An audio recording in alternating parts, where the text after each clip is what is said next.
दोस्तों, दिनाक्षी short hand में आपका स्वागत है। अगर आप चैनल पे नए हैं तो चैनल को सब्सक्राइब करें और बेल आइकन ज़रूर दबाएं। डिक्टेशन 5 सेकंड बाद स्टार्ट होगी। Ready, start. महोदय, किसी भी देश या समाज के विकास हेतु शिक्षा अत्यंत सशक्त एवं महत्वपूर्ण साधन है। व्यापक रूप में शिक्षा जीवन पर्यंत चलने वाली ऐसी प्रक्रिया है जो व्यक्ति को उसकी नैसर्गिक शक्तियों के विकास में सहायता पहुंचाती है तथा उसे अपने वातावरण से समायोजन स्थापित करने की योग्यता प्रदान करती है। साथ ही व्यक्ति को उसके वैयक्तिक, सामाजिक, राष्ट्रीय दायित्वों का निर्वाह करने की योग्यता, ज्ञान एवं कौशल प्रदान करती है। भारतीय संदर्भ में उद्देश्य एवं उपयोगिता की दृष्टि से प्रौढ़ शिक्षा भी इससे भिन्न नहीं है, बल्कि आज की सामाजिक, आर्थिक, राजनीतिक परिस्थितियों में प्रौढ़ शिक्षा का महत्व और भी बढ़ गया है। डॉक्टर मुखर्जी ने भारत में प्रौढ़ शिक्षा के 2 महत्वपूर्ण पहलू बताए हैं। प्रथम, प्रौढ़ साक्षरता अर्थात उन प्रौढ़ों को शिक्षा प्रदान करना जिनको विद्यालय में किसी प्रकार की शिक्षा प्राप्त नहीं हुई है। दूसरा, साक्षर प्रौढ़ों की अनवरत शिक्षा, चेंज। भारत एक जनतांत्रिक देश है।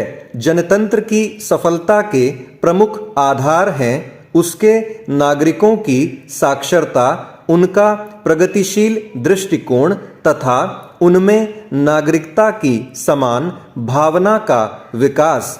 इस दृष्टि से भारत के लिए प्रौढ़ शिक्षा को केवल प्रौढ़ साक्षरता तक सीमित रखना देश के समुचित विकास एवं देश की जनतंत्रीय व्यवस्था के लिए हितकर नहीं माना गया। वैसे भी यह निर्विवाद तथ्य है कि शिक्षा केवल साक्षरता ही नहीं है। हाँ, साक्षरता शिक्षा का एक महत्वपूर्ण भाग अवश्य है। इस संदर्भ में डॉक्टर विद्यानिवास मिश्र का कथन उल्लेखनीय है कि भारत का व्यक्ति निरक्षर होते हुए भी शिक्षित है। अपनी बात को अधिक स्पष्ट करते हुए उन्होंने कहा है कि यदि हमारे प्रौढ़ अशिक्षित होते तो सदियों से चली आई हमारी संस्कृति, मर्यादाएं कैसे बनी रहती।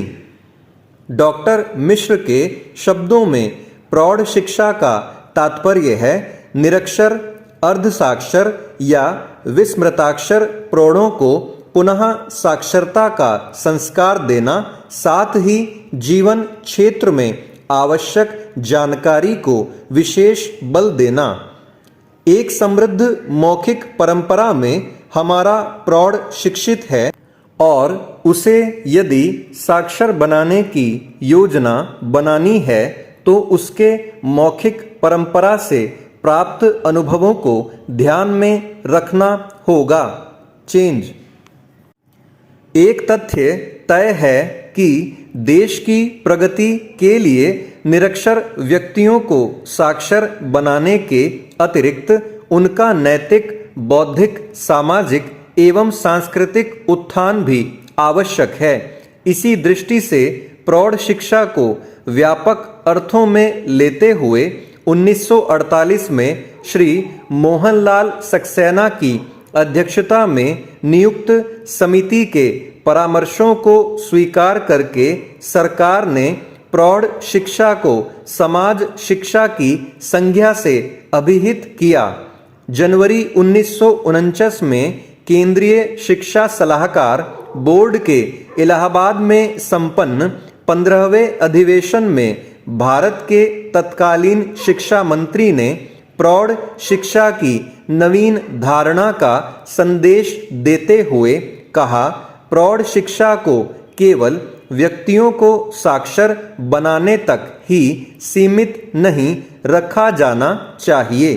प्रौढ़ शिक्षा के अंतर्गत व्यापक रूप से सभी व्यक्तियों को साक्षर बनाने का प्रयास करना चाहिए। यह सबसे अच्छा रास्ता होगा और हमें सफलता मिलेगी। चेंज महोदय, इसमें उस शिक्षा को भी सम्मिलित किया जाना चाहिए जो प्रत्येक नागरिक को लोकतांत्रिक व्यवस्था का विवेकपूर्ण सदस्य बना दे।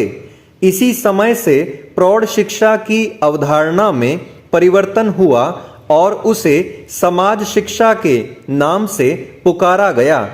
1949 में मैसूर में संपन्न ग्रामीण प्रौढ़ शिक्षा के यूनेस्को सेमिनार में तत्कालीन शिक्षा मंत्री ने समाज शिक्षा को स्पष्ट करते हुए कहा था, समाज शिक्षा से हमारा तात्पर्य है पूर्ण मानव की शिक्षा।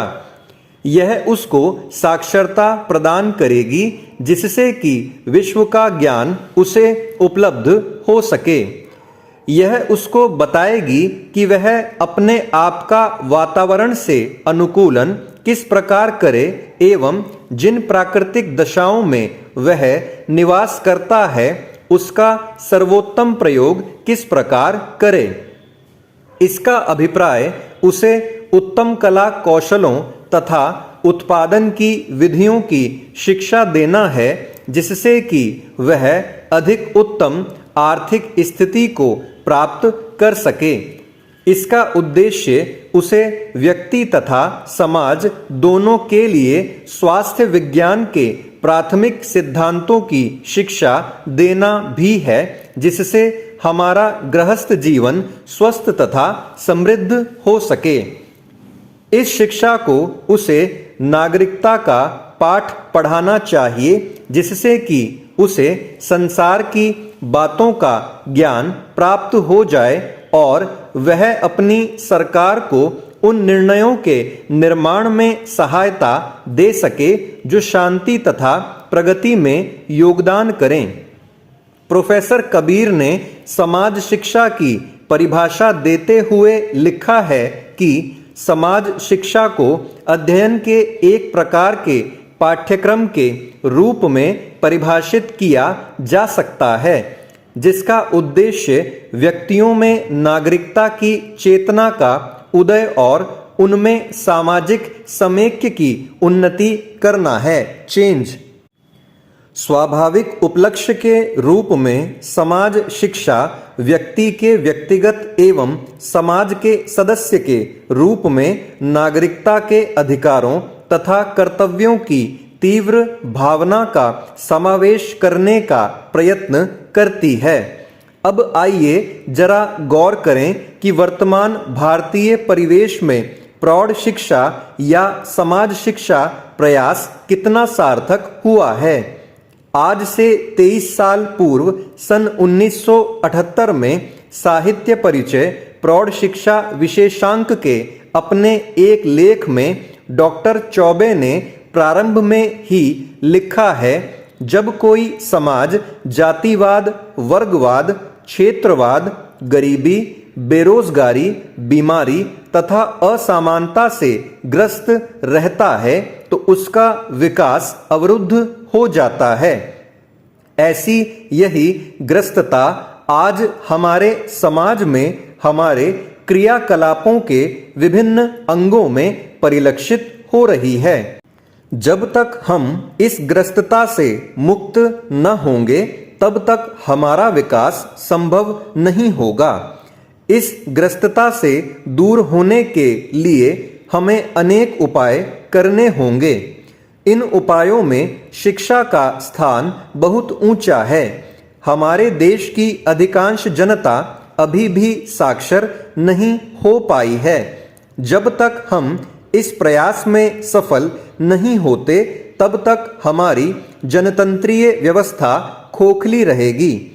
उल्लेखनीय है कि प्रौढ़ शिक्षा के क्षेत्र में सरकारी स्तर पर स्वतंत्रता के पूर्व से ही प्रयास प्रारंभ हो गया था जिसमें आज तक कई मोर्चों पर प्रौढ़ शिक्षा के प्रचार प्रसार का कार्य जारी है। स्टॉप। दोस्तों, डिक्टेशन अच्छा लगा हो तो वीडियो को लाइक और शेयर कर दें और चैनल को सब्सक्राइब करके बेल आइकन ज़रूर दबा लें, जिससे भविष्य में आने वाली हर वीडियो आप तक सबसे पहले पहुंच पाए। धन्यवाद।